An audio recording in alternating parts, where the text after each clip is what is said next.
গত অক্টোবরে সুইডেনের স্টকহোমে বেড়াতে গিয়ে ধর্ষণের অভিযোগে মামলার জালে ফাঁসেন ফরাসি ফুটবল তারকা কিলিয়ান এমবাপ্পে। গত অক্টোবরে আন্তর্জাতিক বিরতিতে জাতীয় দল থেকে ছুটি পেয়ে 2 দিনের জন্য সুইডেনের স্টকহোমে ঘুরতে গিয়েছিলেন কিলিয়ান এমবাপ্পে। তবে এই ঘুরতে যাওয়া কাল হয় তার জন্য ধর্ষণকাণ্ডে জড়িত থাকার অভিযোগ ওঠে এমবাপ্পের বিরুদ্ধে।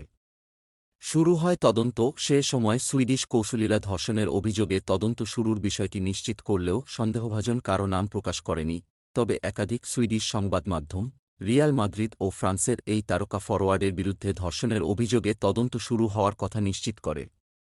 এমবাপ্পের প্রতিনিধিরা অবশ্য এই অভিযোগ পুরোপুরি মিথ্যা বলে দাবি করেন। এমনকি সম্প্রতি দেওয়া এক সাক্ষাৎকারে একই কথা বলেন এমবাপ্পে। রিয়াল মাদ্রিদ তারকার এই দাবি অবশ্য শেষ পর্যন্ত সত্য প্রমাণিত হয়েছে। এক বিবৃতিতে প্রধান তদন্ত কর্মকর্তা মারিনা সিরাকোভা জানান, সুইডিশ রাজধানীর হোটেলে সংঘটিত ঘটনায় তদন্ত কার্যক্রম চালিয়ে নেওয়ার মতো যথেষ্ট তথ্য প্রমাণ তাদের কাছে নেই। সিরাকোভা বলেন, তদন্ত কার্যক্রম চলার সময় সুপরিচিত এক ব্যক্তিকে যুক্তিসঙ্গত কারণে ধর্ষণ এবং যৌন নিপীড়নের 2টি ঘটনায় সন্দেহের তালিকায় রাখা হয়। তবে আমার মূল্যায়ন হচ্ছে তদন্ত এগিয়ে নেওয়ার মতো যথেষ্ট প্রমাণ হাতে নেই। এ কারণে এই তদন্ত প্রক্রিয়া বন্ধ করা হল।